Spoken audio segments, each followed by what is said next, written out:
La bête humaine, partie 10, chapitre 10. Tante Phasie était morte, le jeudi soir, à 9 heures, dans une dernière convulsion. Et, vainement, Misare, qui attendait près de son lit, avait essayé de lui fermer les paupières. Les yeux obstinés restaient ouverts, la tête s'était raidie, penchée un peu sur l'épaule, comme pour regarder dans la chambre, tandis qu'un retrait des lèvres semblait les retrousser d'un rire goguenard. Une seule chandelle brûlait, plantée au coin d'une table près d'elle, et les trains qui, depuis 9 heures, passaient là à toute vitesse, dans l'ignorance de cette morte tiède encore, l'ébranlaient une seconde sous la flamme vacillante de la chandelle. Tout de suite, Misare, pour se débarrasser de Flore, l'envoya déclarer le décès à Douinville. Elle ne pouvait pas être de retour avant 11 heures. Il avait 2 heures devant lui. Tranquillement, il se coupa d'abord un morceau de pain, car il se sentait le ventre vide, n'ayant pas dîné, à cause de cette agonie qui n'en finissait plus. Et il mangeait debout, allant et venant, rangeant les choses. Des quintes de toux l'arrêtaient, plié en deux, à moitié mort lui-même, si maigre, si chétif, avec ses yeux ternes et ses cheveux décolorés, qu'il ne paraissait pas devoir jouir longtemps de sa victoire. N'importe, il l'avait mangée, cette gaillarde, cette grande et belle femme, comme l'insecte mange le chêne. Elle était sur le dos, finie, réduite à rien, et lui durait encore.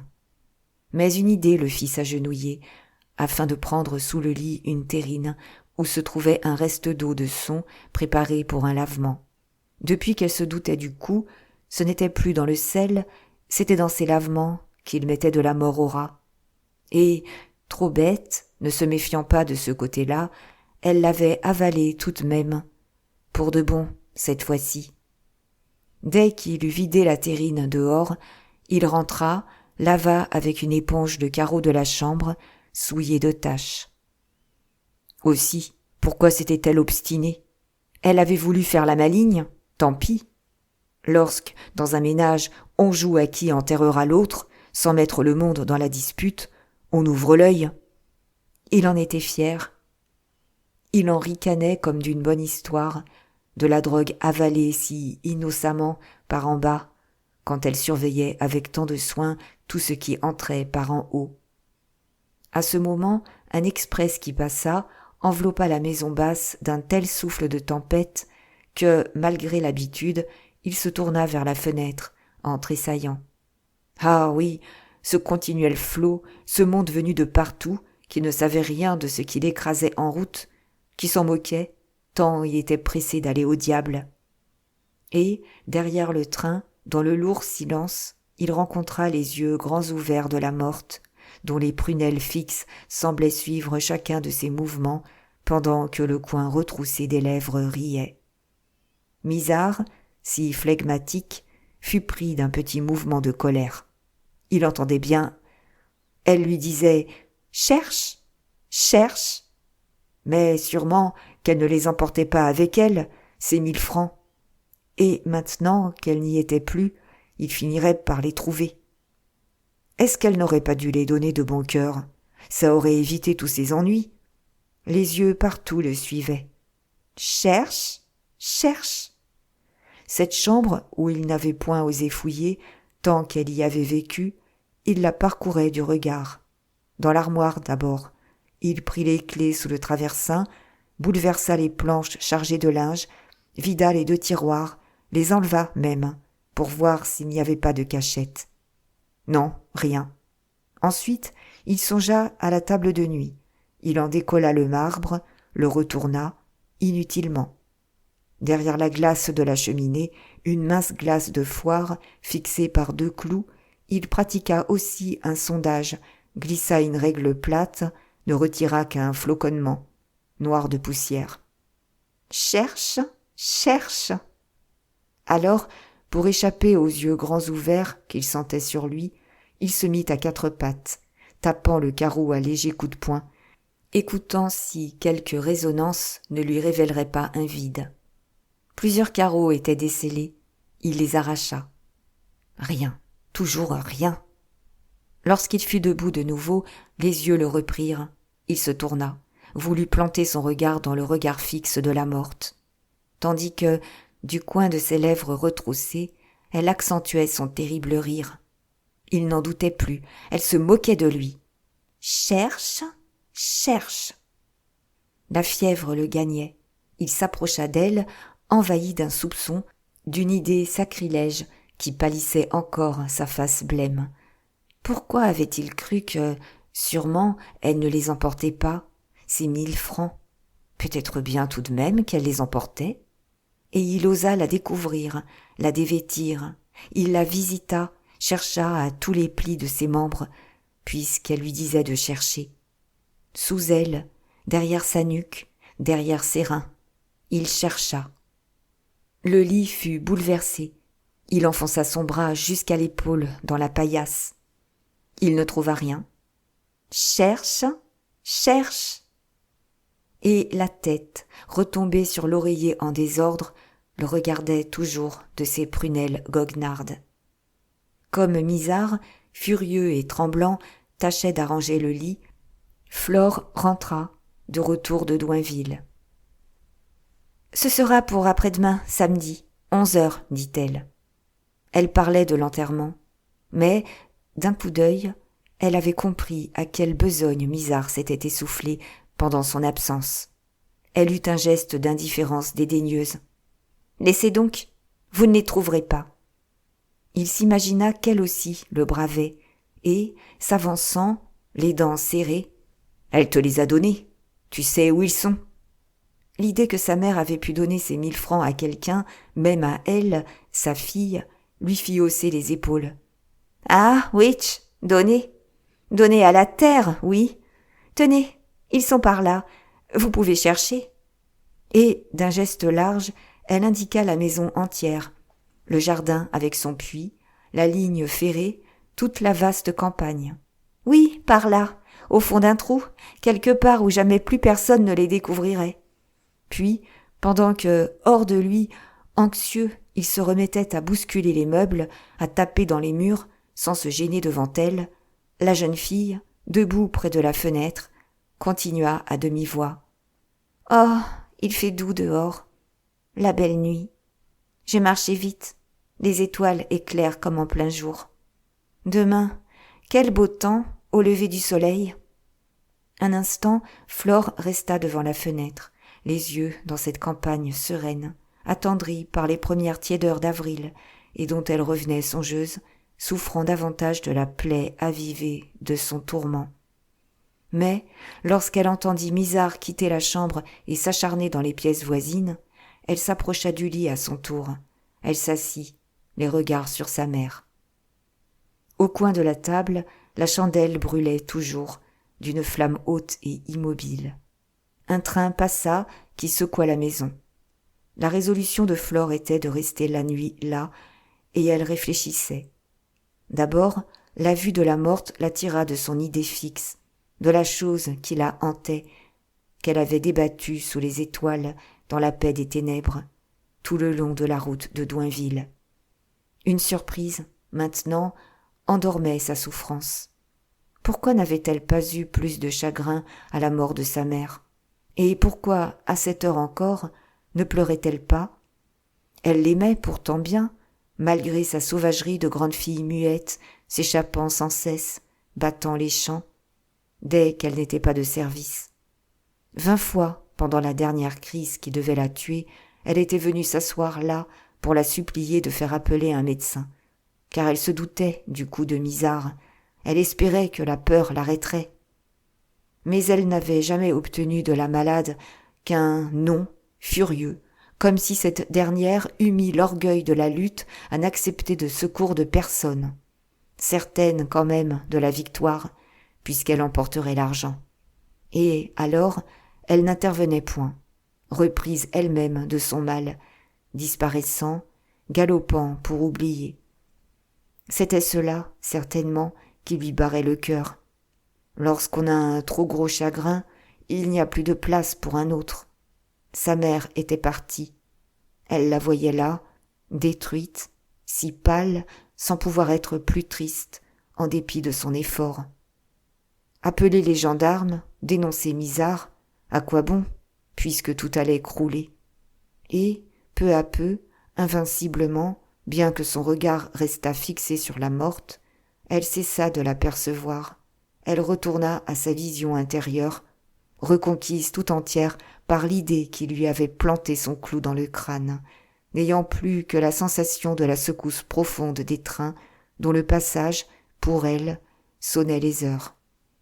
Depuis un instant, au loin, grondait l'approche d'un omnibus de Paris. Lorsque la machine enfin passa devant la fenêtre, avec son fanal, ce fut, dans la chambre, un éclair, un coup d'incendie. 1h18, pensa-t-elle. Encore 7 heures. Ce matin, à 8h16, ils passeront. Chaque semaine, depuis des mois, cette attente l'obsédait. Elle savait que, le vendredi matin, l'express conduit par Jacques emmenait aussi Séverine à Paris. Et elle ne vivait plus, dans une torture jalouse, que pour les guetter, les voir, se dire qu'ils allaient se posséder librement là-bas. Oh, ce train qui fuyait, cette abominable sensation de ne pouvoir s'accrocher au dernier wagon afin d'être emportée, elle aussi. Il lui semblait que toutes ces roues lui coupaient le cœur. Elle avait tant souffert qu'un soir elle s'était cachée, voulant écrire à la justice, car ce serait fini si elle pouvait faire arrêter cette femme. Et elle, qui avait surpris autrefois ses saletés avec le président Grandmorin, se doutait qu'en apprenant ça au juge, elle la livrait. Mais, la plume à la main, jamais elle ne put tourner la chose. Et puis, est-ce que la justice l'écouterait ? Tout ce beau monde devait s'entendre. Peut-être bien que ce serait elle qu'on mettrait en prison. Comme on y avait mis Cabuche. Non, elle voulait se venger. Elle se vengerait seule, sans avoir besoin de personne.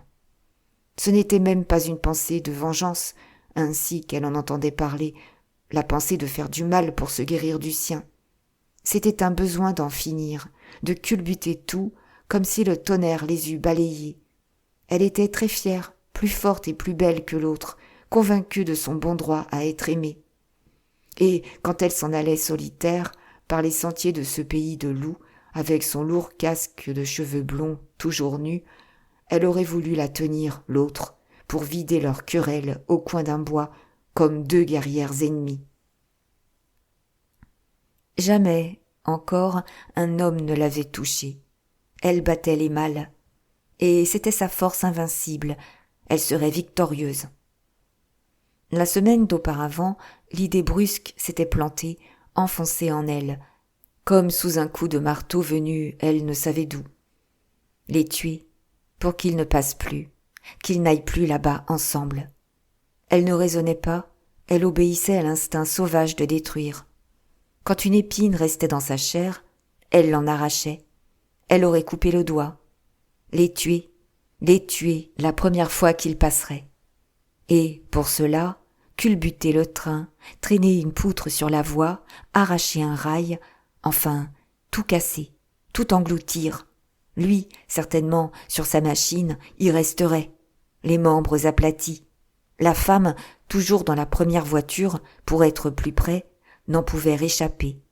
Quant aux autres, à ce flot continuel de monde, elle n'y songeait seulement pas. Ce n'était personne. Est-ce qu'elle les connaissait ? Et cet écrasement d'un train, ce sacrifice de tant de vie devenait l'obsession de chacune de ces heures, l'unique catastrophe, assez large, assez profonde de sang et de douleur humaine pour qu'elle y pût baigner son cœur énorme, gonflé de larmes. Pourtant, le vendredi matin, elle avait faibli, n'ayant pas encore décidé à quel endroit ni de quelle façon elle enlèverait un rail.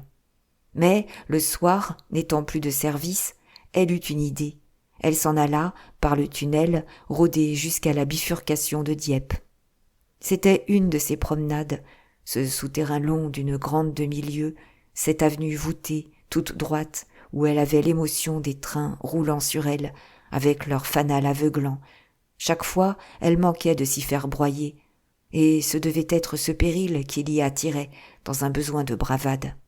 Mais, ce soir-là, après avoir échappé à la surveillance du gardien et s'être avancée jusqu'au milieu du tunnel en tenant la gauche de façon à être certaine que tout train arrivant de face passerait à sa droite, elle avait eu l'imprudence de se retourner, justement pour suivre les lanternes d'un train allant au Havre. Et, quand elle s'était remise en marche, un faux pas l'ayant de nouveau fait virer sur elle-même, elle n'avait plus su de quel côté les feux rouges venaient de disparaître. Malgré son courage, étourdie encore par le vacarme des roues, elle s'était arrêtée, les mains froides, ses cheveux nus soulevés d'un souffle d'épouvante. Maintenant, lorsqu'un autre train passerait, elle s'imaginait qu'elle ne saurait plus s'il était montant ou descendant. Elle se jetterait à droite ou à gauche et serait coupée au petit bonheur. D'un effort, elle tâchait de retenir sa raison, de se souvenir, de discuter. Puis, tout d'un coup, la terreur l'avait emportée, au hasard, droit devant elle, dans un galop furieux. Non, non, elle ne voulait pas être tuée, avant d'avoir tué les deux autres. Ses pieds s'embarrassaient dans les rails. Elle glissait, tombait, courait plus fort. C'était la folie du tunnel, les murs qui semblaient se resserrer pour l'étreindre, la voûte qui répercutait des bruits imaginaires, des voix de menaces, des grondements formidables. À chaque instant, elle tournait la tête, croyant sentir sur son cou la laine brûlante d'une machine. 2 fois, une subite certitude qu'elle se trompait, qu'elle serait tuée du côté où elle fuyait, lui avait fait, d'un bond, changer la direction de sa course. Et elle galopait, lorsque, devant elle, au loin, avait paru une étoile, un œil rond et flambant qui grandissait. Mais elle s'était bandée contre l'irrésistible envie de retourner encore sur ses pas. L'œil devenait un brasier, une gueule de four dévorante. Aveuglée, elle avait sauté à gauche, sans savoir, et le train passait comme un tonnerre, en ne la souffletant que de son vent de tempête. 5 minutes après, elle sortait du côté de Maloney, saine et sauve. Il était 9 heures. Encore quelques minutes, et l'express de Paris serait là. Tout de suite, elle avait continué d'un pas de promenade jusqu'à la bifurcation de Dieppe, à 200 mètres, examinant la voie, cherchant si quelque circonstance ne pouvait la servir. Justement, sur la voie de Dieppe, en réparation, stationnait un train de ballast que son ami Ozyle venait d'y aiguiller, et, dans une illumination subite, elle arrêta un plan. Empêcher simplement l'aiguilleur de remettre l'aiguille sur la voie du Havre, de sorte que l'express irait se briser contre le train de ballast. Cet Ozyle, depuis le jour où il s'était rué sur elle, ivre de désir, et où elle lui avait à demi fendu le crâne d'un coup de bâton, elle lui gardait de l'amitié, aimait à lui rendre ainsi des visites imprévues à travers le tunnel en chèvre échappée de sa montagne. Ancien militaire, très maigre et peu bavard, tout à la consigne, il n'avait pas encore une négligence à se reprocher, l'œil ouvert de jour et de nuit. Seulement, cette sauvage, qu'il avait battue, forte comme un garçon, lui retournait la chair, rien que d'un appel de son petit doigt. Bien qu'il eût 14 ans de plus qu'elle, il la voulait, et s'était juré de la voir, en patientant, en étant aimable, puisque la violence n'avait pas réussi. Aussi, cette nuit-là, dans l'ombre, lorsqu'elle s'était approchée de son poste, l'appelant au dehors, l'avait-il rejointe, oubliant tout. Elle l'étourdissait, l'emmenait vers la campagne, lui contait des histoires compliquées, que sa mère était malade, qu'elle ne resterait pas à la croix de Maufras si elle la perdait. Son oreille, au loin, guettait le grondement de l'express, quittant Maloney, s'approchant à toute vapeur. Et, quand elle l'avait senti là, elle s'était retournée, pour voir. Mais elle n'avait pas songé aux nouveaux appareils d'enclenchement. La machine, en s'engageant sur la voie de Dieppe, venait d'elle-même de mettre le signal à l'arrêt. Et le mécanicien avait eu le temps d'arrêter à quelques pas du train de ballast. Ozyle, avec le cri d'un homme qui s'éveille sous l'effondrement d'une maison, regagnait son poste en courant, tandis qu'elle, raidie, immobile, suivait, du fond des ténèbres, la manœuvre nécessitée par l'accident. 2 jours après, l'aiguilleur, déplacé, était venu lui faire ses adieux, ne soupçonnant rien, la suppliant de le rejoindre dès qu'elle n'aurait plus sa mère. Allons, le coup était manqué. Il fallait trouver autre chose. À ce moment, sous ce souvenir évoqué, la brume de rêverie qui obscurcissait le regard de Flore s'en alla, et, de nouveau, elle aperçut la morte, éclairée par la flamme jaune de la chandelle. Sa mère n'était plus. Devait-elle donc partir épouser Osile qui la voulait, qui la rendrait heureuse peut-être? Tout son être se souleva. Non, non, si elle était assez lâche pour laisser vivre les deux autres, et pour vivre elle-même, elle aurait préféré battre les routes, se louer comme servante, plutôt que d'être à un homme qu'elle n'aimait pas. Et un bruit inaccoutumé lui ayant fait prêter l'oreille, elle comprit que Misard, avec une pioche, était en train de fouiller le sol battu de la cuisine. Il s'enrageait à la recherche du magot, il aurait éventré la maison. Pourtant, elle ne voulait pas rester avec celui-là non plus. Qu'allait-elle faire? Une rafale souffla, les murs tremblèrent, et sur le visage blanc de la morte passa un reflet de fournaise, ensanglantant les yeux ouverts et le rictus ironique des lèvres. C'était le dernier omnibus de Paris, avec sa lourde et lente machine. Flore avait tourné la tête, regardait les étoiles qui luisaient dans la sérénité de la nuit printanière. 3h10. Encore 5 heures. Et ils passeront. Elle recommencerait. Elle souffrait trop. Les voir ainsi chaque semaine aller à l'amour, cela était au-dessus de ses forces. Maintenant qu'elle était certaine de ne jamais posséder Jacques à elle seule, elle préférait qu'il ne fût plus, qu'il n'y eût plus rien.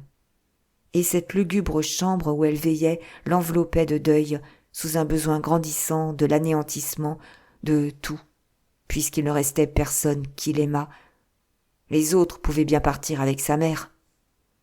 Des morts, il y en aurait encore, et on les emporterait tous d'un coup. Sa sœur était morte, sa mère était morte, son amour était mort. Quoi faire? Être seule, rester ou partir, seule toujours, lorsqu'ils seraient deux, les autres?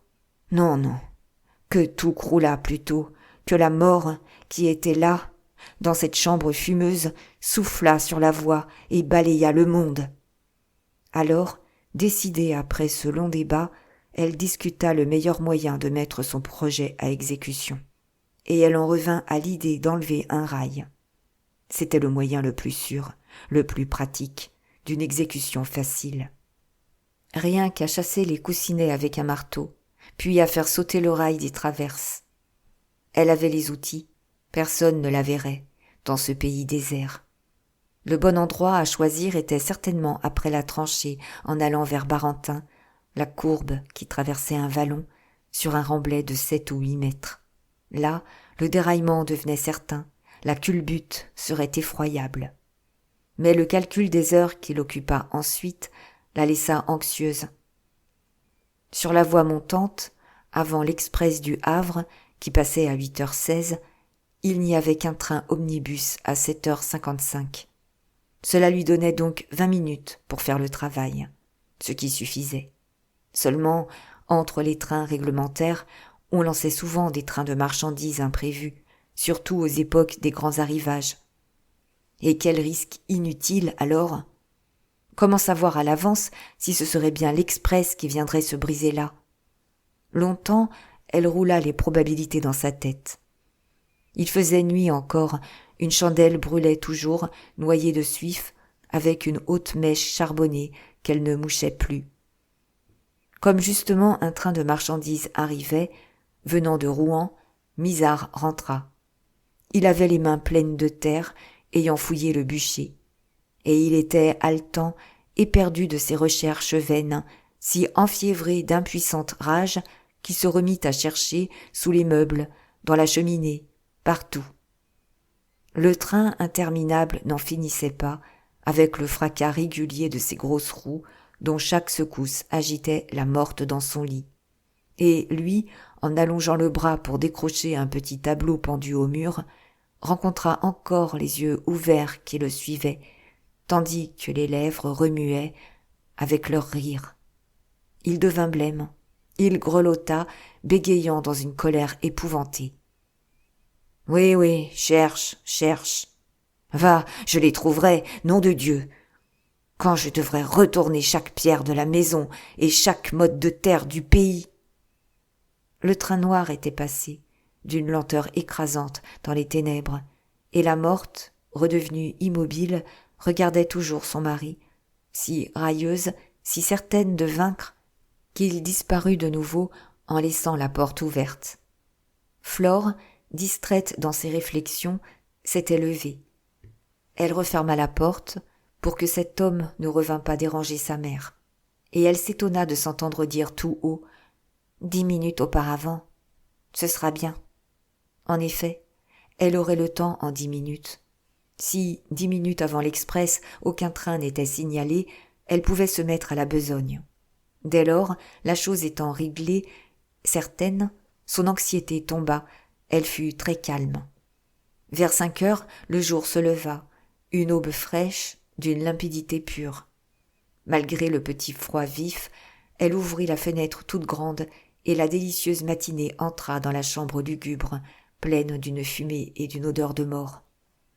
Le soleil était encore sous l'horizon, derrière une colline couronnée d'arbres. Mais il parut, vermeil, ruisselant sur les pentes, inondant les chemins creux dans la gaieté vivante de la terre, à chaque printemps nouveau. Elle ne s'était pas trompée, la veille. Il ferait beau, ce matin-là, un de ces temps de jeunesse et de radieuse santé où l'on aime vivre. Dans ce pays désert, parmi les continuels coteaux, coupés de vallons étroits, qu'il serait bon de s'en aller le long des sentiers de chèvres, à sa libre fantaisie. Et, lorsqu'elle se retourna, rentrant dans la chambre, elle fut surprise de voir la chandelle, comme éteinte, ne plus tacher le grand jour que d'une larme pâle. La morte semblait maintenant regarder sur la voie, où les trains continuaient à se croiser, sans même remarquer cette lueur pâlie de cierge près de ce corps.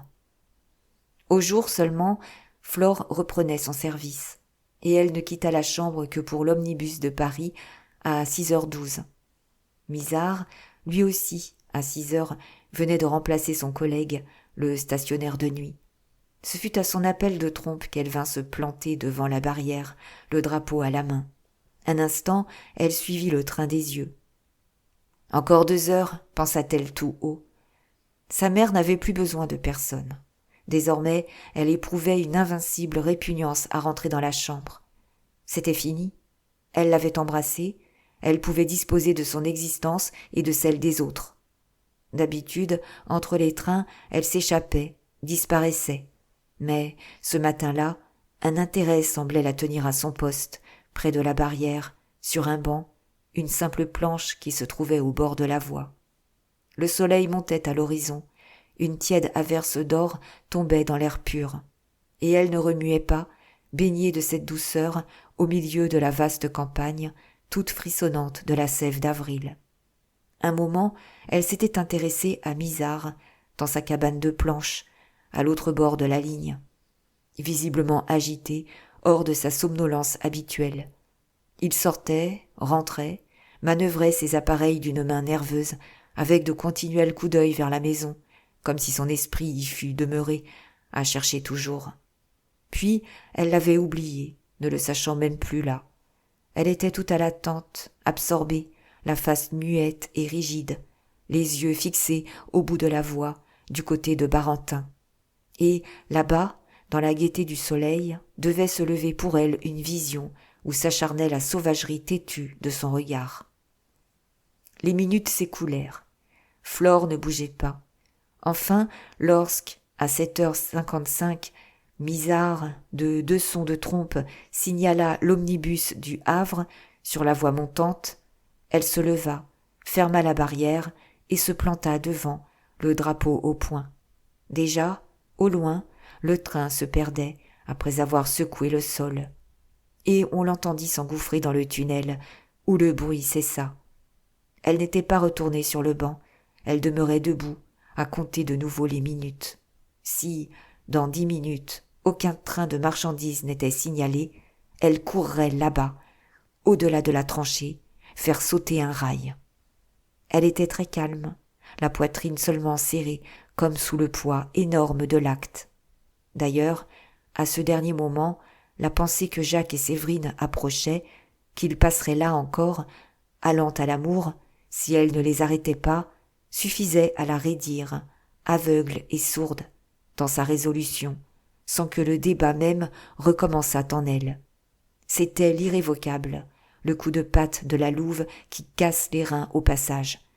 Elle ne voyait toujours, dans l'égoïsme de sa vengeance, que les deux corps mutilés, sans se préoccuper de la foule, du flot de monde qui défilait devant elle, depuis des années, inconnus. Des morts, du sang, le soleil en serait caché peut-être, ce soleil dont la gaieté tendre l'irritait. Encore 2 minutes, encore 1, et elle allait partir. Elle partait, lorsque de sourds cahots, sur la route de Bécourt, l'arrêtèrent. Une voiture, un fardier sans doute. On lui demanderait le passage, il lui faudrait ouvrir la barrière, causer, rester là, impossible d'agir. Le coup serait manqué. Et elle eut un geste d'enragée insouciance. Elle prit sa course, lâchant son poste, abandonnant la voiture et le conducteur qui se débrouillerait. Mais un fouet claqua dans l'air matinal. Une voix cria gaiement « Hé, Flore !» C'était Cabuche. Elle fut clouée au sol, arrêtée dès son premier élan, devant la barrière même. « Quoi donc ?» continua-t-il. « Tu dors encore, par ce beau soleil ? Vite, que je passe avant l'express !» En elle, un écroulement se faisait. Le coup était manqué. Les 2 autres iraient à leur bonheur, sans qu'elle trouvât rien pour les briser là. Et, tandis qu'elle ouvrait lentement la vieille barrière à demi pourrie, dont les ferrures grinçaient dans leur rouille, elle cherchait furieusement un obstacle, quelque chose qu'elle pût jeter en travers de la voie, désespérée à ce point qu'elle s'y serait allongée elle-même si elle s'était crue d'eau assez dure pour faire sauter la machine hors des rails. Mais ses regards venaient de tomber sur le fardier, l'épaisse et basse voiture, chargée de 2 blocs de pierre que 5 vigoureux chevaux avaient de la peine à traîner. Énorme, haut et large, d'une masse géante à barrer la route, ces blocs s'offraient à elle, et ils éveillèrent, dans ses yeux, une brusque convoitise, un désir fou de les prendre, de les poser là. La barrière était grande ouverte. Les 5 bêtes suantes, soufflantes, attendaient. « Qu'as-tu, ce matin ?» reprit Cabuche. « Tu as l'air tout drôle. » Alors Flore parla. « Ma mère est morte hier soir. » Il eut un cri de douloureuse amitié. Posant son fouet, il lui serrait les mains dans les siennes. « Oh, ma pauvre Flore, il fallait s'y attendre depuis longtemps, mais c'est si dur tout de même. Alors, elle est là. Je veux la voir, car nous aurions fini par nous entendre sans le malheur qui est arrivé. » Doucement, il marcha avec elle jusqu'à la maison. Sur le seuil, pourtant, il eut un regard vers ses chevaux. D'une phrase, elle le rassura. « Pas de danger qu'il bouge. Et puis, l'express est loin. » Elle mentait. De son oreille exercée, dans le frisson tiède de la campagne, elle venait d'entendre l'express quitter la station de Barentin. Encore 5 minutes, et il serait là, il déboucherait de la tranchée, à 100 mètres du passage à niveau. Tandis que le carrier, debout dans la chambre de la morte, s'oubliait, songeant à Louisette, très émue. Elle, restée dehors, devant la fenêtre, continuait d'écouter, au loin, le souffle régulier de la machine, de plus en plus proche. Brusquement, l'idée de Misard lui vint. Il devait la voir. Il l'empêcherait. Et elle eut un coup à la poitrine lorsque, s'étant tournée, elle ne l'aperçut pas à son poste. De l'autre côté de la maison, elle le retrouva, qui fouillait la terre, sous la margelle du puits, n'ayant pu résister à sa folie de recherche, pris sans doute de la certitude subite que le magot était là. Tout à sa passion, aveugle, sourd, il fouillait. Et ce fut, pour elle, l'excitation dernière. Les choses elles-mêmes le voulaient. Un des chevaux se mit à hennir, tandis que la machine, au-delà de la tranchée, soufflait très haut, en personne pressée qui accourt. « Je vais aller faire tenir tranquille, » dit Flore à Cabuche. « N'aie pas peur. » Elle s'élança, prit le premier cheval par le mors, tira de toute sa force décuplée de lutteuse. Les chevaux se raidirent. Un instant, le fardier, lourd de son énorme charge, oscilla sans démarrer. Mais, comme si elle se fût attelée elle-même, en bête de renfort, il s'ébranla, s'engagea sur la voie. Et il était en plein sur les rails, lorsque l'express, là-bas, à 100 mètres, déboucha de la tranchée. Alors, pour immobiliser le fardier, de crainte qu'il ne traversât, elle retint l'attelage, dans une brusque secousse, d'un effort surhumain, dont ses membres craquèrent. Elle qui avait sa légende, dont on racontait des traits de force extraordinaires, un wagon lancé sur une pente, arrêté à la course, une charrette poussée, sauvée d'un train, elle faisait aujourd'hui cette chose, elle maintenait de sa poigne de fer les 5 chevaux, cabrés et hennissants dans l'instinct du péril. Ce furent à peine 10 secondes d'une terreur sans fin. Les 2 pierres géantes semblaient barrer l'horizon. Avec ses cuivres clairs, ses aciers luisants, la machine glissait, arrivait de sa marche douce et foudroyante, sous la pluie d'or de la belle matinée. L'inévitable était là. Rien au monde ne pouvait plus empêcher l'écrasement. Et l'attente durait. Misard, revenu d'un bond à son poste, hurla, les bras en l'air, agitant les poings, dans la volonté folle de prévenir et d'arrêter le train. Sorti de la maison au bruit des roues et des hennissements, Cabuche s'était rué, hurlant lui aussi, pour faire avancer les bêtes. Mais Flore, qui venait de se jeter de côté, le retint, ce qui le sauva. Il croyait qu'elle n'avait pas eu la force de maîtriser ses chevaux, que c'étaient eux qui l'avaient traînée. Et il s'accusait, il sanglotait, dans un râle de terreur désespérée, tandis qu'elle, immobile, grandie, les paupières élargies et brûlantes, regardait. Au moment même où le poitrail de la machine allait toucher les blocs, lorsqu'il lui restait 1 mètre peut-être à parcourir, pendant ce temps inappréciable, elle vit très nettement Jacques, la main sur le volant du changement de marche. Il s'était tourné. Leurs yeux se rencontrèrent dans un regard qu'elle trouva démesurément long.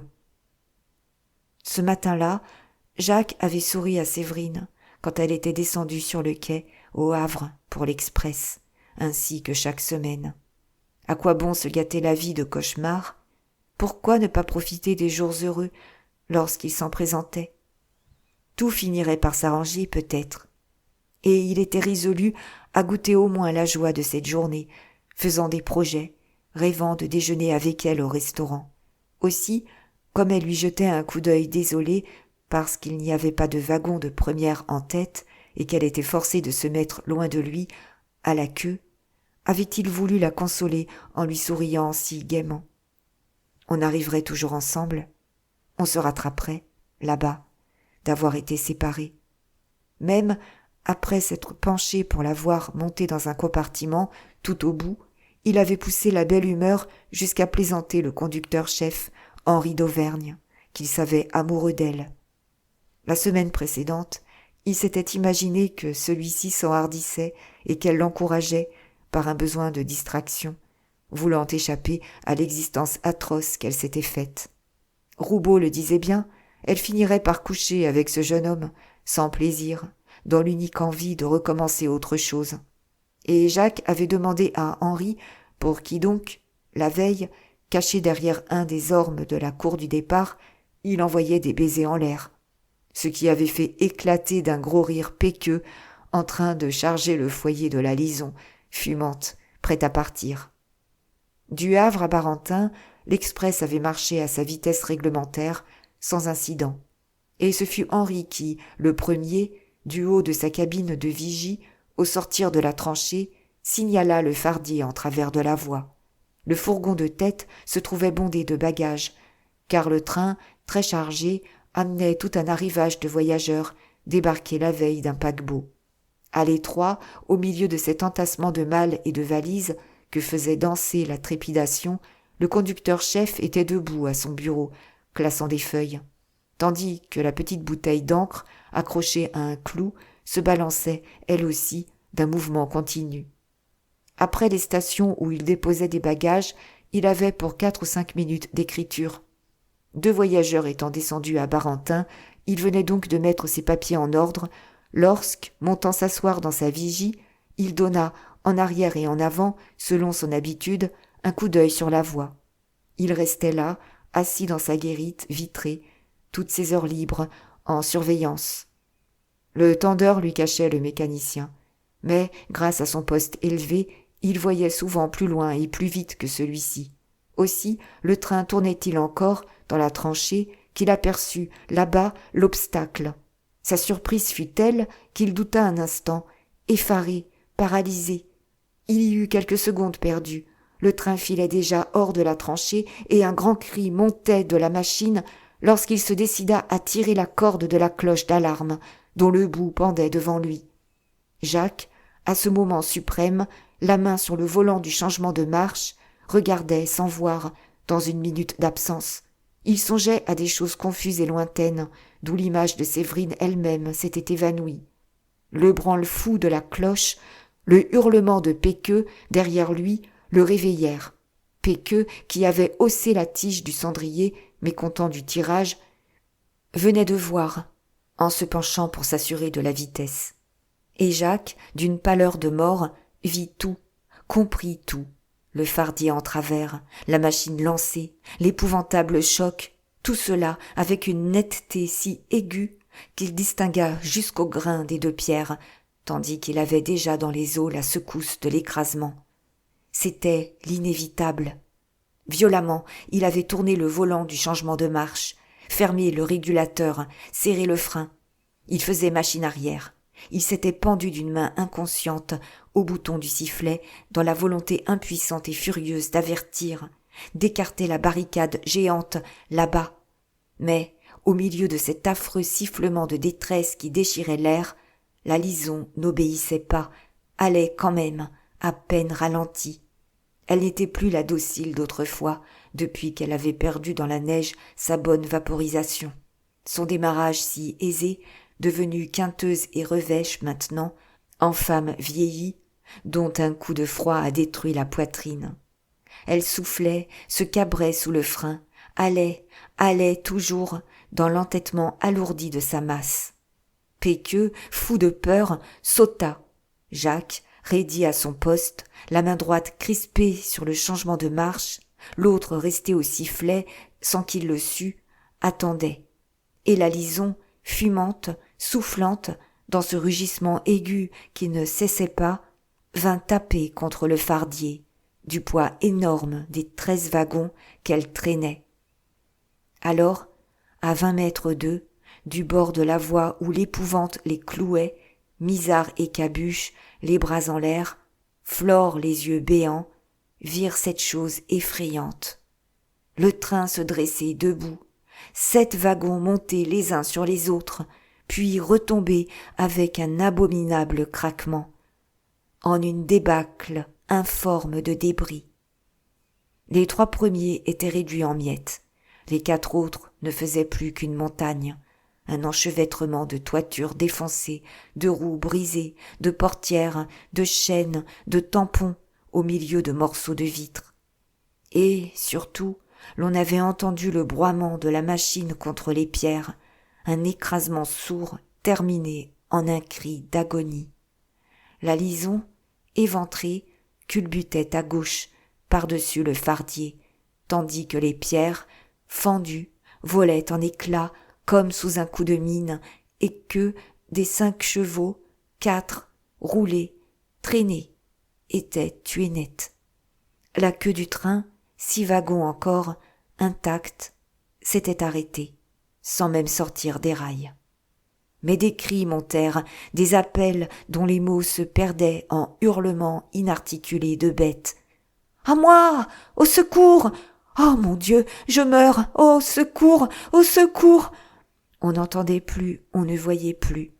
La lison, renversée sur les reins, le ventre ouvert, perdait sa vapeur, par les robinets arrachés, les tuyaux crevés, en des souffles qui grondaient pareils à des râles furieux de géantes.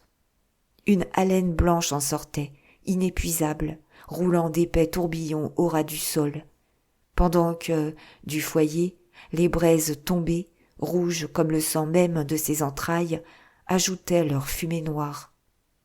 La cheminée, dans la violence du choc, était entrée en terre. À l'endroit où il avait porté, le châssis s'était rompu, faussant les deux longerons, et, les roues en l'air, semblables à une cavale monstrueuse, décousue par quelque formidable coup de corne, la lison montrait ses bielles tordues, ses cylindres cassés, ses tiroirs et leurs excentriques écrasés, toute une affreuse plaie bâillant au plein air, par où l'âme continuait de sortir, avec un fracas d'enragé désespoir. Justement, près d'elle, le cheval, qui n'était pas mort, gisait lui aussi, les deux pieds de devant emportés, perdant également ses entrailles par une déchirure de son ventre. À sa tête droite, raidie dans un spasme d'atroce douleur, on le voyait râler d'un hennissement terrible dont rien n'arrivait à l'oreille au milieu du tonnerre de la machine agonisante. Les cris s'étranglèrent, inentendus, perdus, envolés. « Sauvez-moi! Tuez-moi! Je souffre trop! Tuez-moi! Tuez-moi donc !»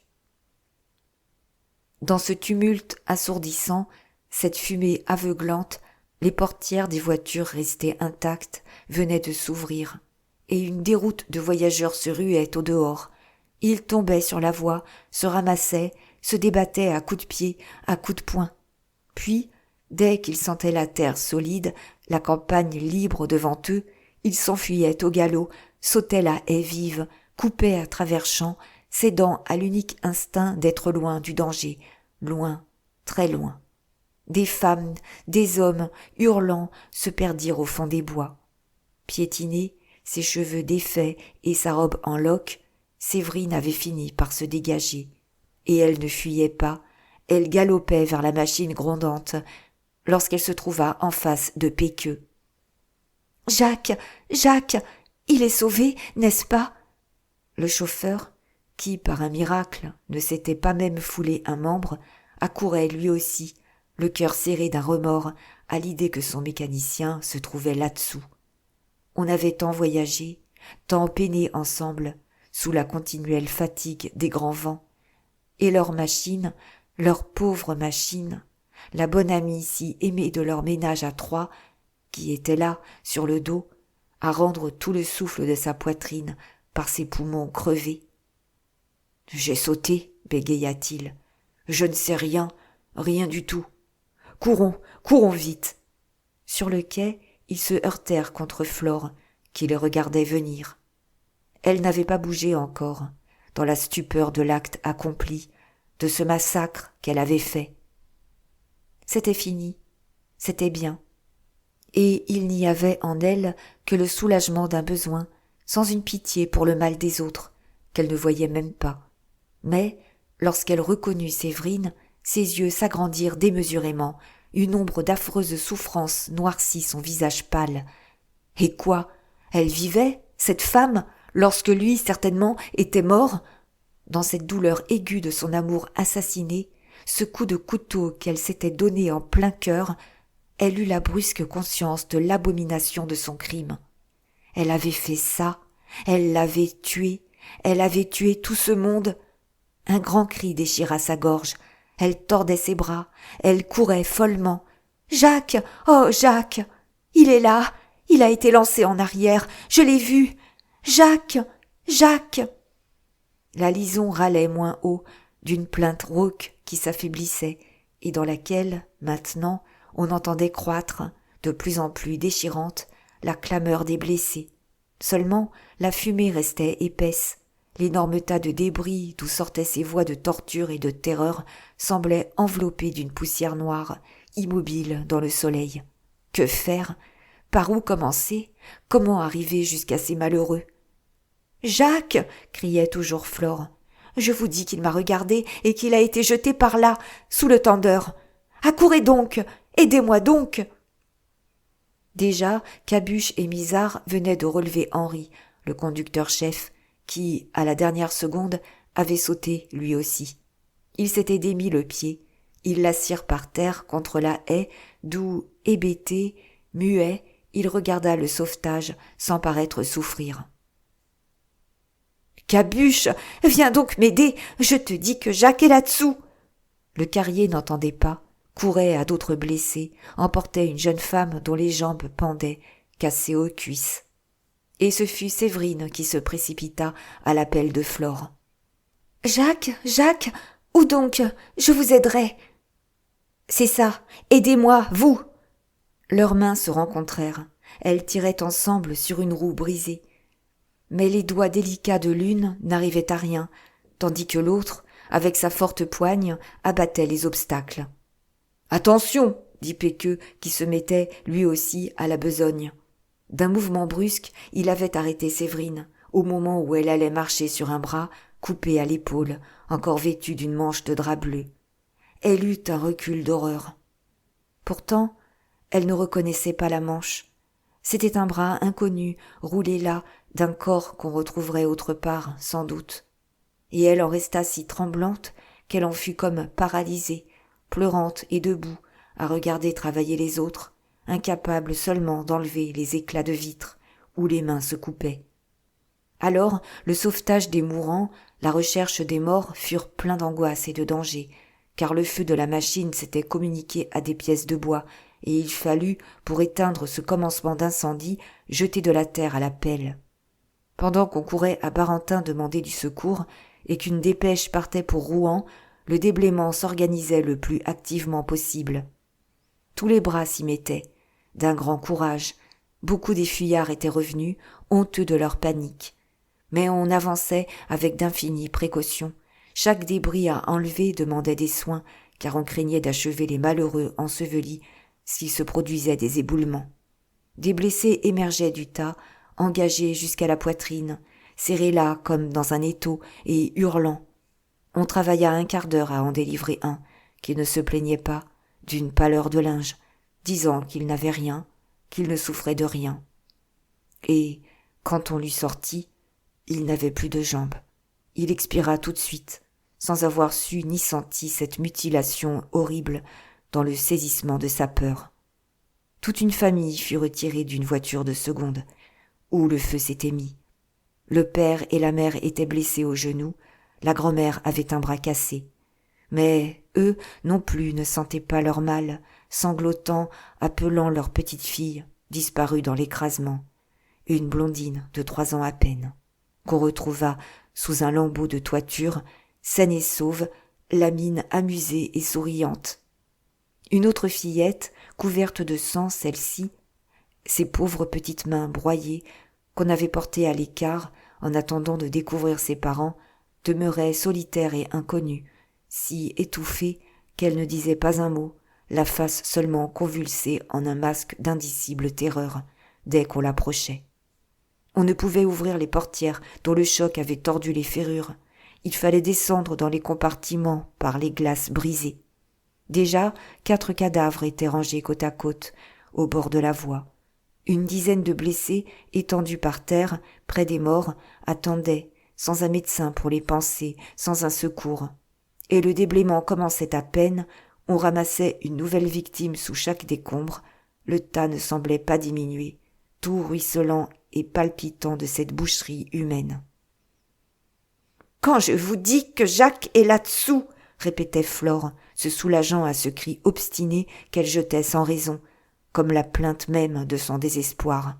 « Il appelle ! Tenez, tenez, écoutez !»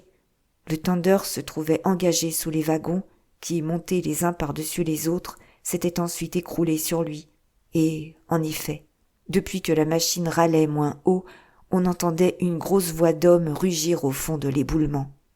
À mesure qu'on avançait, la clameur de cette voix d'agonie devenait plus haute, d'une douleur si énorme que les travailleurs ne pouvaient plus la supporter, pleurant et criant eux-mêmes. Puis, enfin, comme ils tenaient l'homme, dont ils venaient de dégager les jambes, et qu'ils tiraient à eux, le rugissement de souffrance cessa. L'homme était mort.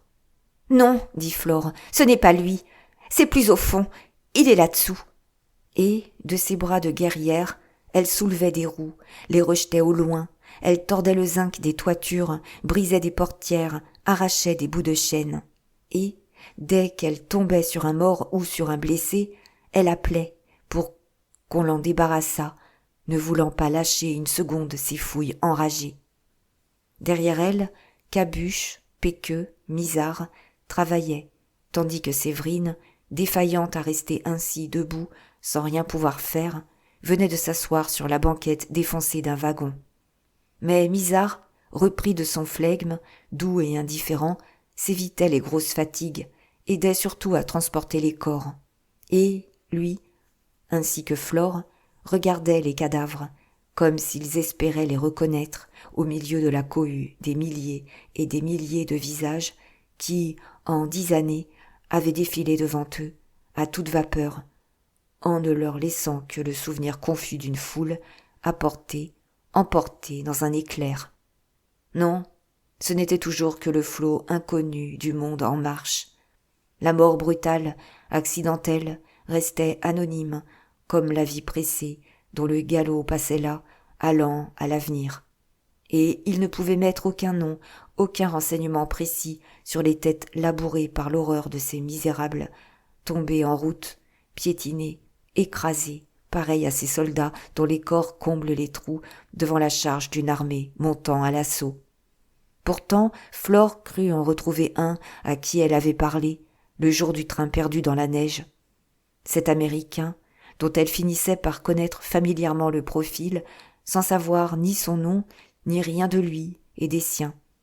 Misard le porta avec les autres morts, venu on ne savait d'où, arrêté là en se rendant on ne savait à quel endroit. Puis il y eut encore un spectacle déchirant.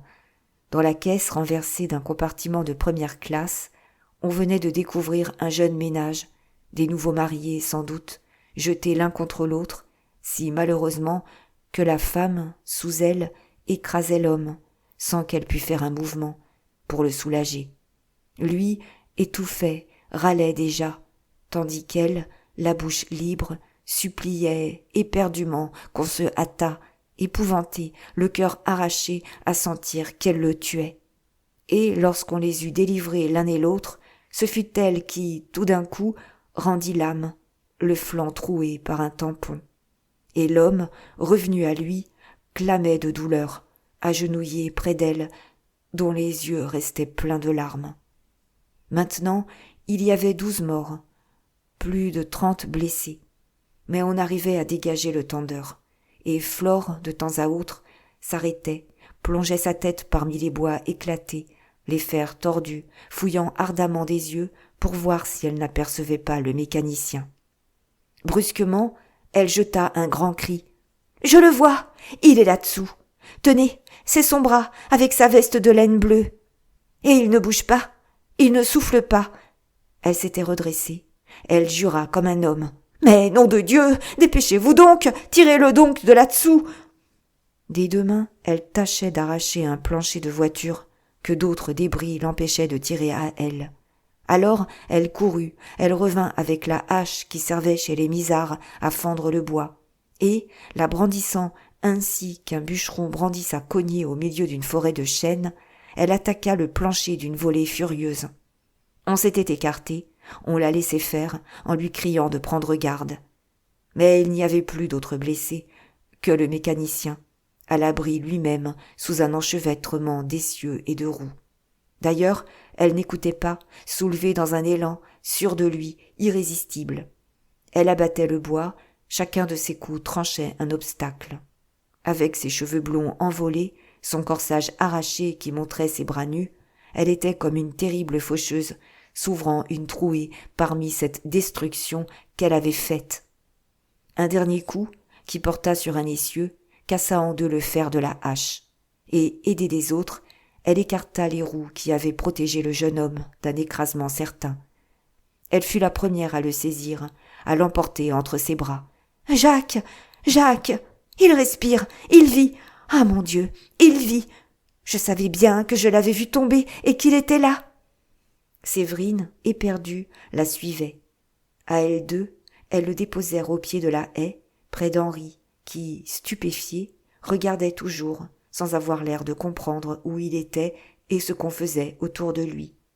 Péqueux, qui s'était approché, restait debout devant son mécanicien, bouleversé de le voir dans un si fichu état, tandis que les deux femmes, agenouillées maintenant, l'une à droite, l'autre à gauche, soutenaient la tête du malheureux en épiant avec angoisse les moindres frissons de son visage. Enfin, Jacques ouvrit les paupières. Ses regards troubles se portèrent sur elle, tour à tour, sans qu'il parût les reconnaître.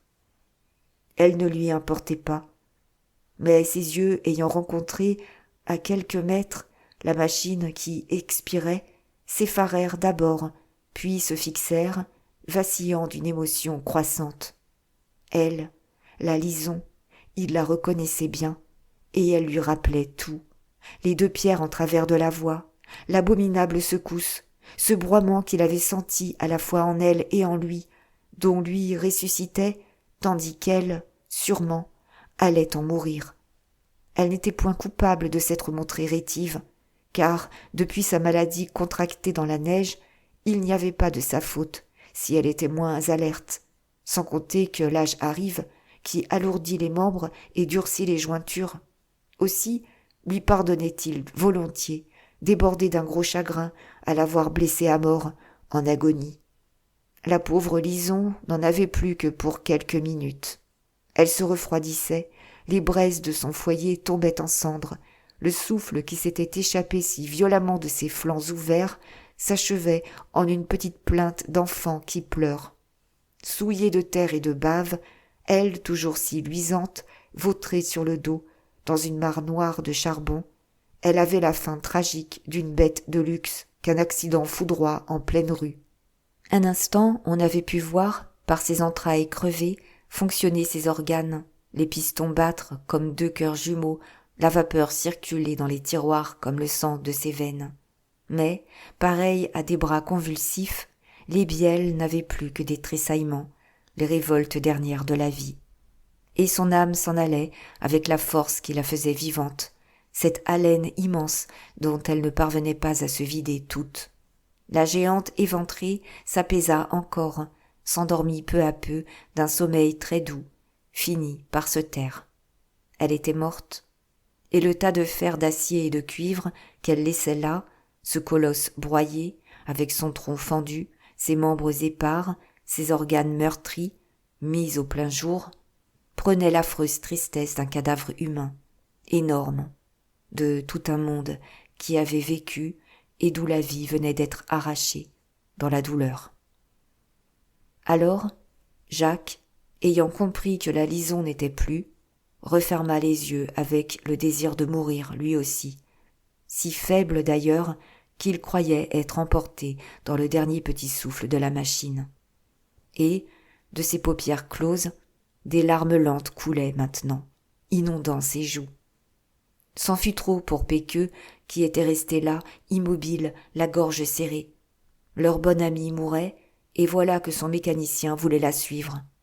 C'était donc fini, leur ménage à trois, fini, les voyages, où, monté sur son dos, il faisait des 100 lieues, sans échanger une parole, s'entendant quand même si bien tous les trois, qu'ils n'avaient pas besoin de faire un signe pour se comprendre. Ah, la pauvre Lison, si douce dans sa force, si belle quand elle luisait au soleil.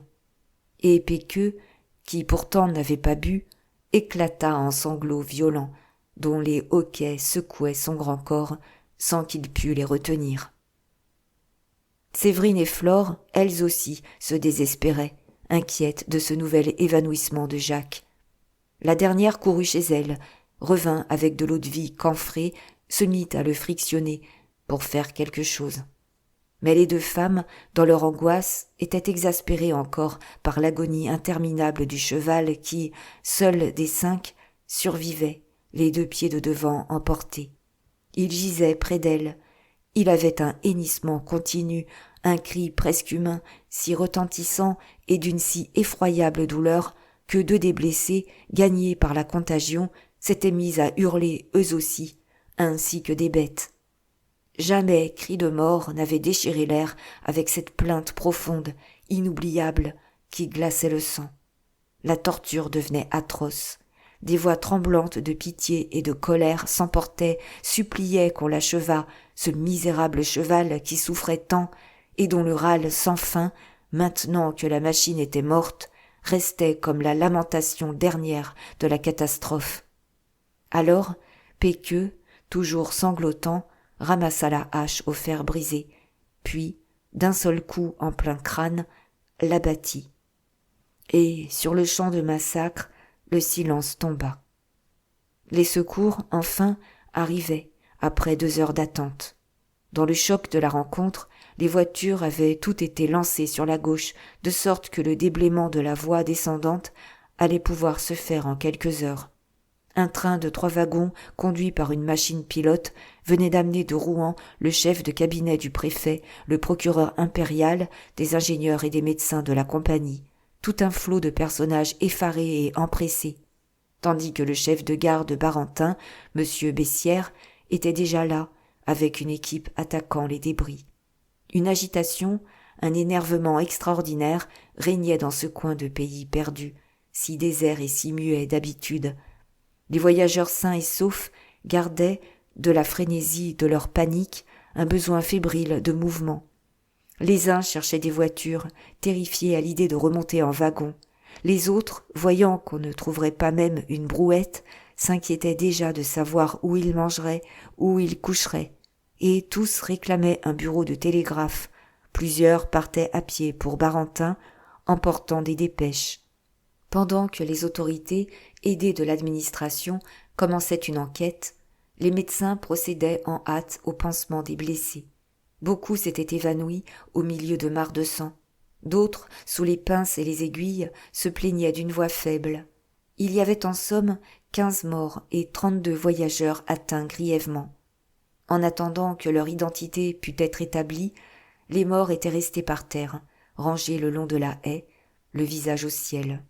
Seul un petit substitut, un jeune homme blond et rose, qui faisait du zèle, s'occupait d'eux, fouillait leurs poches pour voir si des papiers, des cartes, des lettres ne lui permettraient pas de les étiqueter chacun d'un nom et d'une adresse.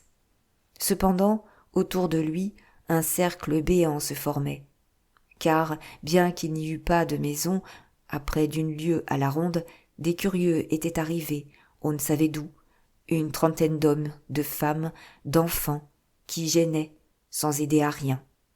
Et la poussière noire, le voile de fumée et de vapeur qui enveloppait tout, s'étant dissipé, la radieuse matinée d'avril triomphait au-dessus du champ de massacre, baignant de la pluie douce et gaie de son clair soleil les mourants et les morts, la lison éventrée, le désastre des décombres entassés que déblayait l'équipe des travailleurs, pareils à des insectes réparant les ravages d'un coup de pied donné par un passant distrait dans leur fourmilière. Jacques était toujours évanoui, et Séverine avait arrêté un médecin au passage, suppliante. Celui-ci venait d'examiner le jeune homme sans lui trouver aucune blessure apparente, mais il craignait des lésions intérieures, car de minces filets de sang apparaissaient aux lèvres. Ne pouvant se prononcer encore, il conseillait d'emporter le blessé au plus tôt et de l'installer dans un lit en évitant les secousses. Sous les mains qui le palpaient, Jacques de nouveau avait ouvert les yeux avec un léger cri de souffrance. Et, cette fois, il reconnut Séverine, et il bégaya dans son égarement. « Emmène-moi, emmène-moi !» Flore s'était penchée, mais ayant tourné la tête, il la reconnut, elle aussi. Ses regards exprimèrent une épouvante d'enfant. Il se rejeta vers Séverine, dans un recul de haine et d'horreur. « Emmène-moi, tout de suite, tout de suite !» Alors, elle lui demanda, en le tutoyant de même, seule avec lui, car cette fille ne comptait plus. « À la croix de Maufras, veux-tu ? Si ça ne te contrarie pas, c'est là, en face. Nous serons chez nous. » Et il accepta, tremblant toujours, les yeux sur l'autre. « Où tu voudras, tout de suite. » Immobile, Flore avait blêmi sous ce regard d'exécration terrifiée. Ainsi, dans ce carnage d'inconnus et d'innocents, elle n'était arrivée à les tuer ni l'un ni l'autre. La femme en sortait sans une égratignure. Lui, maintenant, en réchapperait peut-être. Et elle n'avait de la sorte réussi qu'à les rapprocher, à les jeter ensemble, seul à seul, au fond de cette maison solitaire. Elle les y vit installés, l'amant guéri convalescent, la maîtresse aux petits soins, payée de ses veilles par de continuelles caresses, tous les deux prolongeant loin du monde, dans une liberté absolue, cette lune de miel de la catastrophe. Un grand froid la glaçait. Elle regardait les morts, elle avait tué pour rien. À ce moment, dans ce coup d'œil jeté à la tuerie, Flore aperçut Misard et Cabuche, que des messieurs interrogeaient. La justice, pour sûr. En effet, le procureur impérial et le chef du cabinet du préfet tâchaient de comprendre comment cette voiture de Carrier s'était trouvée ainsi en travers de la voie. Misard soutenait qu'il n'avait pas quitté son poste, tout en ne pouvant donner aucun renseignement précis. Il ne savait réellement rien. Il prétendait qu'il tournait le dos, occupé à ses appareils. Quant à Cabuche, bouleversé encore, il racontait une longue histoire confuse. Pourquoi il avait eu le tort de lâcher ses chevaux, désireux de voir la morte, et de quelle façon les chevaux étaient partis tout seuls, et comment la jeune fille n'avait pu les arrêter. Il s'embrouillait, recommençait, sans parvenir à se faire comprendre. Un sauvage besoin de liberté fit battre de nouveau le sang glacé de Flore. Elle voulait être libre d'elle-même, libre de réfléchir et de prendre un parti, n'ayant jamais eu besoin de personne pour être dans le vrai chemin. À quoi bon attendre qu'on l'ennuyât avec des questions, qu'on l'arrêtât peut-être? Car, en dehors du crime, il y avait eu une faute de service, on la rendrait responsable. Cependant, elle restait, retenue là, tant que Jacques y serait lui-même. Séverine venait de tant prier Péqueux que celui-ci s'était enfin procuré un brancard, et il reparut avec un camarade pour emporter le blessé. Le médecin avait également décidé la jeune femme à accepter chez elle le conducteur-chef, Henri, qui ne semblait souffrir que d'une commotion au cerveau, hébété. On le transporterait après l'autre. Et, comme Séverine se penchait pour déboutonner le col de Jacques, qui le gênait, elle le baisa sur les yeux, ouvertement, voulant lui donner le courage de supporter le transport. « N'aie pas peur, nous serons heureux. » Souriant, il la baisa à son tour. Et ce fut, pour Flore, le déchirement suprême, ce qui l'arrachait de lui, à jamais. Il lui semblait que son sang, à elle aussi, coulait à flots, maintenant, d'une inguérissable blessure. Lorsqu'on l'emporta, elle prit la fuite. Mais, en passant devant la maison basse, elle aperçut, par les vitres de la fenêtre, la chambre de mort, avec la tache pâle de la chandelle qui brûlait dans le plein jour, près du corps de sa mère. Pendant l'accident, la morte était restée seule, la tête à demi tournée, les yeux grands ouverts, la lèvre tordue, comme si elle eût regardé se broyer et mourir tout ce monde qu'elle ne connaissait pas. Flore galopa, tourna tout de suite au coude que faisait la route de Doinville, puis se lança à gauche, parmi les broussailles. Elle connaissait chaque recoin du pays, elle défiait bien dès lors les gendarmes de la prendre, si on les lançait à sa poursuite. Aussi cessa-t-elle brusquement de courir, continuant à petits pas, s'en allant à une cachette où elle aimait se terrer dans ses jours tristes, une excavation au-dessus du tunnel. Elle leva les yeux, vit au soleil qu'il était midi. Quand elle fut dans son trou, elle s'allongea sur la roche dure, elle resta immobile, les mains nouées derrière la nuque, à réfléchir. Alors seulement, un vide affreux se produisit en elle. La sensation d'être morte déjà lui engourdissait peu à peu les membres. Ce n'était pas le remords d'avoir tué inutilement tout ce monde, car elle devait faire un effort pour en retrouver le regret et l'horreur. Mais elle en était certaine maintenant. Jacques l'avait vue retenir les chevaux. Et elle venait de le comprendre, à son recul. Il avait pour elle la répulsion terrifiée qu'on a pour les monstres. Jamais il n'oublierait. D'ailleurs, lorsqu'on manque les gens, il faut ne pas se manquer soi-même. Tout à l'heure, elle se tuerait. Elle n'avait aucun autre espoir. Elle en sentait davantage la nécessité absolue depuis qu'elle était là, à se calmer et à raisonner. La fatigue, un anéantissement de tout son être, l'empêchait seule de se relever pour chercher une arme et mourir. Et cependant, du fond de l'invincible somnolence qui la prenait, montait encore l'amour de la vie, le besoin du bonheur, un rêve dernier d'être heureuse elle aussi, puisqu'elle laissait les deux autres à la félicité de vivre ensemble, libres. Pourquoi n'attendait-elle pas la nuit et ne courait-elle pas rejoindre aux îles qui l'adoraient, qui sauraient bien la défendre? Ses idées devenaient douces et confuses. Elle s'endormit d'un sommeil noir, sans rêve. Lorsque Flore se réveilla, la nuit s'était faite, profonde. Étourdie, elle tâta autour d'elle, se souvint tout d'un coup, en sentant le roc nu où elle était couchée. Et ce fut, comme au choc de la foudre, la nécessité implacable. Il fallait mourir. Il semblait que la douceur lâche, cette défaillance devant la vie possible encore, s'en était allée avec la fatigue. Non, non, la mort seule était bonne. Elle ne pouvait vivre dans tout ce sang, le cœur arraché, exécré du seul homme qu'elle avait voulu et qui était à une autre.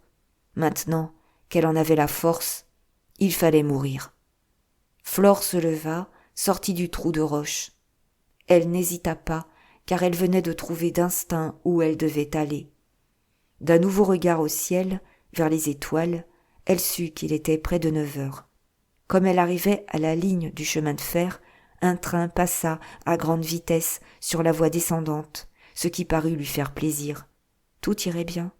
On avait évidemment déblayé cette voie, tandis que l'autre était sans doute encore obstruée, car la circulation n'y semblait pas rétablie. Dès lors, elle suivit la haie vive au milieu du grand silence de ce pays sauvage. Rien ne pressait. Il n'y aurait plus de train avant l'express de Paris, qui ne serait là qu'à 9h25. Et elle longeait toujours la haie à petits pas, dans l'ombre épaisse, très calme, comme si elle eût fait une de ses promenades habituelles par les sentiers déserts. Pourtant, avant d'arriver au tunnel, elle franchit la haie, elle continua d'avancer sur la voie même, de son pas de flânerie, marchant à la rencontre de l'express. Il lui fallut ruser pour n'être pas vue du gardien, ainsi qu'elle s'y prenait d'ordinaire. Chaque fois qu'elle rendait visite aux îles, là-bas, à l'autre bout. Et, dans le tunnel, elle marcha encore, toujours en avant. Mais ce n'était plus comme l'autre semaine. Elle n'avait plus peur, si elle se retournait, de perdre la notion exacte du sens où elle allait. La folie du tunnel ne battait point sous son crâne. Ce coup de folie où sombrent les choses, le temps et l'espace, au milieu du tonnerre des bruits et de l'écrasement de la voûte. Que lui importait? Elle ne raisonnait pas, ne pensait même pas, n'avait qu'une résolution fixe. Marcher devant elle, tant qu'elle ne rencontrerait pas le train, et marcher encore, droit au fanal, dès qu'elle le verrait flamber dans la nuit. Flore s'étonna cependant, car elle croyait aller ainsi depuis des heures. Comme c'était loin, cette mort qu'elle voulait, l'idée qu'elle ne la trouverait pas, qu'elle cheminerait des lieues et des lieues sans se heurter contre elle, la désespéra un moment. Ses pieds se lassaient. Serait-elle donc obligée de s'asseoir, de l'attendre, couchée en travers des rails? Mais cela lui paraissait indigne. Elle avait besoin de marcher jusqu'au bout, de mourir toute droite, par un instinct de vierge et de guerrière. Et ce fut, en elle, un réveil d'énergie, une nouvelle poussée en avant, lorsqu'elle aperçut, très lointain, le fanal de l'express, pareil à une petite étoile, scintillante et unique au fond d'un ciel d'encre. Le train n'était pas encore sous la voûte, aucun bruit ne l'annonçait. Il n'y avait que ce feu si vif, si gai, grandissant peu à peu. Redressée dans sa haute taille souple de statue, balancée sur ses fortes jambes, elle avançait maintenant d'un pas allongé, sans courir pourtant, comme à l'approche d'une amie, à qui elle voulait épargner un bout du chemin.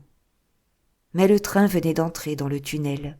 L'effroyable grondement approchait, ébranlant la terre d'un souffle de tempête, tandis que l'étoile était devenue un œil énorme, toujours grandissant, jaillissant comme de l'orbite des ténèbres, Alors, sous l'empire d'un sentiment inexpliqué, peut-être pour n'être que seule à mourir, elle vida ses poches, sans cesser sa marche d'obstination héroïque, posa tout un paquet au bord de la voie, un mouchoir, des clés, de la ficelle, 2 couteaux. Même elle enleva le fichu noué sur son cou, laissa son corsage dégrafé, à moitié arraché. L'œil se changeait en un brasier, en une gueule de four vomissant l'incendie, le souffle du monstre arrivait, humide et chaud déjà, dans ce roulement de tonnerre de plus en plus assourdissant. Et elle marchait toujours, elle se dirigeait droit à cette fournaise pour ne pas manquer la machine, fascinée ainsi qu'un insecte de nuit qu'une flamme attire. Et, dans l'épouvantable choc, dans l'embrassade, elle se redressa encore, comme si, soulevée par une dernière révolte de lutteuse, elle eût voulu étreindre le colosse et le terrasser. Sa tête avait porté en plein dans le fanal, qui s'éteignit. Ce ne fut que plus d'1 heure après qu'on vint ramasser le cadavre de Florent. Le mécanicien avait bien vu cette grande figure pâle marcher contre la machine, d'une étrangeté effrayante d'apparition sous le jet de clarté vive qui l'inondait, et lorsque, brusquement, la lanterne éteinte, le train s'était trouvé dans une obscurité profonde, roulant avec son bruit de foudre, il avait frémi en sentant passer la mort. Au sortir du tunnel, il s'était efforcé de crier l'accident au gardien. Mais, à Barentin seulement, il avait pu raconter que quelqu'un venait de se faire couper là-bas. C'était certainement une femme. Des cheveux, mêlés à des débris de crâne, restaient collés encore à la vitre brisée du fanal. Et, quand les hommes envoyés à la recherche du corps le découvrirent, ils furent saisis de le voir si blanc, d'une blancheur de marbre. Il gisait sur la voie montante, projeté là par la violence du choc, la tête en bouillie, les membres sans une égratignure, à moitié dévêtus, d'une beauté admirable dans la pureté et la force. Silencieusement, les hommes l'enveloppèrent. Ils l'avaient reconnue. Elle s'était sûrement fait tuer, folle, pour échapper à la responsabilité terrible qui pesait sur elle.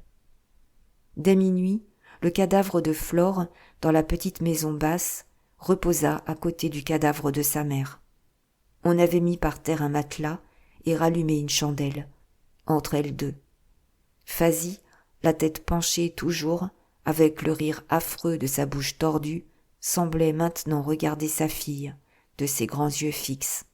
Tandis que, dans la solitude, au milieu du profond silence, on entendait de tous côtés la sourde besogne, l'effort haletant de Misard qui s'était remis à ses fouilles. Et aux intervalles réglementaires, les trains passaient, se croisaient sur les 2 voies, la circulation venant d'être complètement rétablie. Ils passaient inexorables, avec leur toute-puissance mécanique, indifférents, ignorants de ces drames et de ces crimes. Qu'importaient les inconnus de la foule tombés en route, écrasés sous les roues. On avait emporté les morts, lavé le sang, et l'on repartait pour là-bas, à l'avenir.